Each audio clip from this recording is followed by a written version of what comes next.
যাদের সাথে আপনার সম্পর্ক একটা সময় খুব ভালো ছিল, যদি কখনো ভেঙে যায়, খারাপ হয়ে যায়, আমার মনে হয় যে এখানে বদনাম না করে নীরবতা আপন করে নেওয়া সবচেয়ে বেশি উত্তম।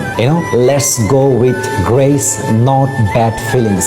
শ্রদ্ধার সাথে বিদায় নাও। খারাপ অনুভূতি নিয়ে অনেক বদনাম করে, অনেক বাজে কথা বলে বিদায় নেওয়ার চাইতে শ্রদ্ধার সঙ্গে বিদায় নেওয়া, I think that's really better. এবং আমার মনে হয় যে আপনি যে মানুষ নামে আজকে বদনাম করছেন, একটা সময় তার সঙ্গে আপনার অনেক ভালো সময় কেটেছে, হয়তো বিশ্বাসে আঘাত করেছে অথবা কোনো স্বার্থে আঘাত হয়েছে, ভেঙে গেছে মানেই যে আমি বদনাম করে ভাষায় ফেলবো, ইটস নট লাইক দ্যাট।